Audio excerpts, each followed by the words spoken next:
السلام عليكم ورحمة الله وبركاته حبايبي الورديان، وعاملين ايه؟ اهلا بكم في ملعب الورداني.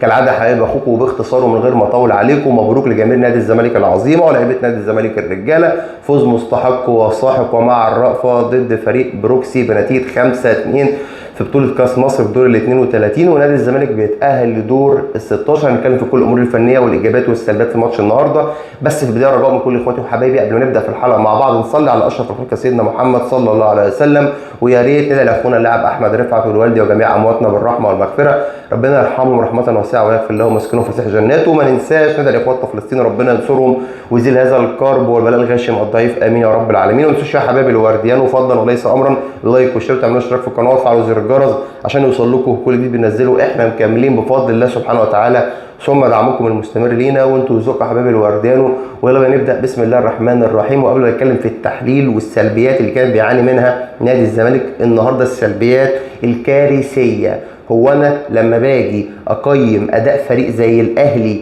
او الزمالك مع كامل احترامي وتقديري للجميع بقيمه على اساس مواجهته الفريق مثلا درجه ثانيه او درجه ثالثه، درجه ثانيه مثلا زي بروكسي في ماتش النهارده، او الفريق اللي هيواجهه النادي الاهلي بكره في دور ال 32 من بطوله كاس مصر برضه فريق الالومنيوم، تبقى كارثه ومصيبه. ومن العيب والجهل لما بقى قاعد كده بشجع ويا سلام وخمسه وثمانيه و12 و15، ليه؟ لان المفروض يعني فرق كبيره زي الاهلي والزمالك انا لو عامل تقسيمه وبلعب تقسيمه عادي جدا هتبقى اصعب من الماتشات دي، عشان بس ما نقعدش نضحك على بعض. نادي الزمالك بيعاني، بيعاني نادي الزمالك من الاخر كده. القوه العظمى، القوه الكبيره اللي فيه عبد الله السعيد، ناصر ماهر ودونجا، معرفش فيه ايه، شويه حلو شويه فيه روح وجرينتا، شويه بلعب شويه ما بلعبش، شويه مس باص وشويه اخطاء لعيب مش المفروض انه بيلعب في نادي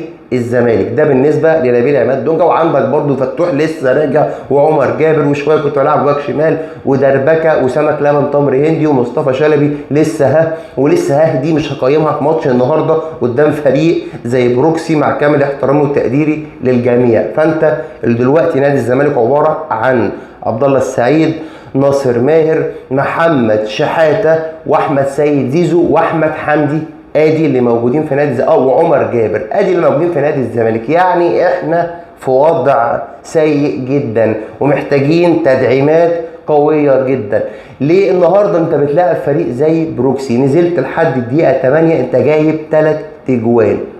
الجون الاول اللي جابه مهاب ياسر جون جميل جدا ومعموله من اسيست وجمله، وكل معظم الاهداف شارك فيها عبد الله السعيد، وعبد الله السعيد يستحق النهارده مان اوف ذا ماتش، رجل المباراه. مهاب ياسر جاب الجون الاول، يوسف اوباما جاب الجون الثاني، ناصر ماهر جاب الجون الثالث، الجون الرابع اللي جابه نادي الزمالك من ضربه جزاء في خطا اتعمل ضد مصطفى شلبي حطها وعبد الله السعيد. الجون الخامس اللي جابه نادي الزمالك ناصر منسي عمل الفنت وحطها سلام صاروخ بلياردو كده. هو انت يا ناصر يا منسي لو بتلعب فريق زي الاهلي وفي ظهرك مدافع رخم زي محمد عبد المنعم، مدافع رخم دي بلغه الكره يعني مدافع قوي مدافع شرس، هيسيبك تستلم وتتغدى وتتعشى وتحلي وتشرب العصير والشاليمو وتلف وتحطها؟ لا طبعا. عشان كده قلت ما ينفعش اقيم اداء الفرق الكبيره زي الاهلي او الزمالك مع كامل احترامي وتقديري للجميع المره المليار اهو في مواجهتهم لفرق زي بروكسي الالومنيوم، فرق درجه ثانيه، فرق درجه ثالثه، بتبقى كارثه ومصيبه لما اقيم الاداء على اساس كده. النهارده بقى الاخطاء اللي وقع فيها نادي الزمالك، الثقه الزايده، خلاص بقى اللي هو انا بلاعب، انا جايب 3 اجوان في الدقيقه 8، ده انا هجيب 100، فهجيب 100 دي يعني خلاص انا دي تقلت، انا كده خلاص تقلت بقى، وهبدا بقى ايه اريح واجري براحتي ومش هفتح بقى الاسبرنتات اللي المفروض اعملها والتحركات واللامركزيه. النهارده مفيش لا مركزيه خالص، اللامركزيه اللي المفروض الجناح الشمال مع الجناح اليمين بيعملها، اللعيب مركز 10 بيعملها، الفيرو بينزل مش عارف ايه الكلام، مفيش شفناش اي لامركزيه خالص. المفروض اللي هو اصلا اداء الزمالك الطبيعي اللامركزيه اللي بيعملها احمد سيد زيزو، بيروح ناحيه الشمال وشلبي مش عارف ينزل ناحيه اليمين وعمر جابر يطلع، واللعب من العمق والاختراقات واللي هو التنوع في اللعب والاختراقات وفتح المساحات والحلول الفرديه. هو ده اللي احنا عاوزين نشوفه واحنا نتفرج على الماتش، سواء اهلاوي او زملكاوي. عاوز اشوف كده كي باص بيتعمل بين الخطوط، عاوز اشوف حلول فرديه، مراوغات، اطلع صواريخ، تسديدات بقى، بس صواريخ ودانات دي بمعنى ايه؟ لما اشوط شوطه لازم تكون شوطه تسديده متقنه موجهه صح. عيب تاني لما اكون بلعب في الاهلي او الزمالك ويلا ده انا قدام ال 18 وقدام القوس وشوت يا جدع وصاروخ وخلاص، وتوجع بطننا احنا بقى واحنا قاعدين بنتفرج على الماتش. هي مش ناقصه وجع بطن، يا تشوط شوطه عدله لوجه الله، شوطه عدله صح، يا ما تشوطش. هو خلاص، هو اصل هي مش بالحفظ، ده بالفهم.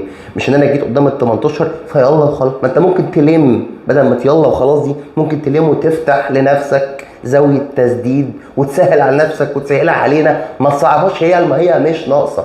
فما علينا. غير بقى فمن ضمن السلبيات برضو في ماتش النهارده لما انا طبعا ريحت وهنكت، فانا طبعا اديت الثقه لفريق طبعا بروكسي. والكوره اللي لغايه دلوقتي العلماء والخبراء حول العالم عجزوا عن تحليلها، الكوره اللي عملها يوسف اوما كده، دي هو الحاجه الوحيده اللي طلعوا بيها لغايه دلوقتي ان دي حركه ملهاش علاقه بكره القدم، حركه ليها علاقه باي رياضه تانية، بس لكن ليها علاقه بالكوره لا. ضربه الجزاء دي ايه لازمتها؟ ايه ما اعرفش. ضربه الجزاء جات لهم ويلا حطها، حسام بركات حطها، والجون الثاني برضو.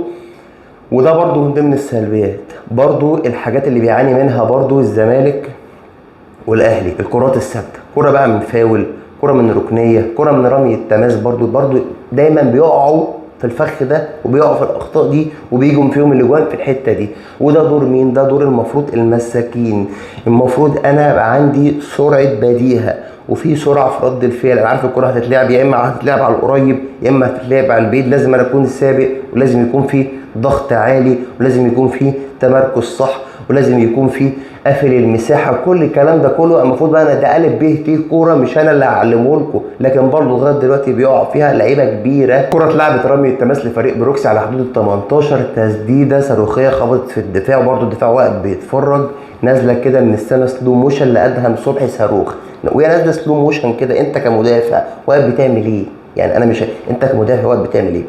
فهو ده باختصار السلبيات ونقاط الضعف اللي كان بيعاني منها لعيبه نادي الزمالك النهارده قسما بالله، ومع كامل الاحترام والتاني والتقدير للجميع. انت النهارده لو عامل تقسيمه هيبقى فيه، هتحس ان الماتش رايح جاي اكتر من كده، في سرعه، في رتم سريع اكتر من كده، في مباغتات اكتر من كده، في شراسه اكتر، ماتش رايح جاي. في حاجه كمان من ضمن السلبيات بسرعه كده قبل ما اختم، بالنسبه لجوزيه جوميز، انا لاحظت ان مهاب ياسر بدا يهنج في نهايه الشوط الاول. يبقى المفروض في بدايه الشوط الثاني انزل مثلا سيد عبد الله اللي مر ناحيه اليمين. طلعت انت بقى احمد فتوح في الشوط الثاني، نزلت حسن ابو المعاطي. هو حسن ابو المعاطي ده مثلا مش كان بتلعبه الماتش اللي فات باك يمين؟ النهارده بتلعبه باك شمال، وهو اصلا الطبيعي مركزه بيلعب في نص الملعب. طب انت يا عم لو بتجرب وبتشوف ومش عارف ايه، اجي اجرب. ما هو ده اللي خلاني قلت جوميز ده سبب رئيسي عشان الفرقه تستقر. لازم اشوف مدرب اجنبي جديد بقى بيطير بينور في الضلمه ايا كان. اجرب في ماتشات حساسه، حتى لو بلاعب فرقه درجه تانية في ماتشات حساسه زي دي انزل لعيب شويه يلعبوا باك يمين، شويه بيلعبوا باك شمال.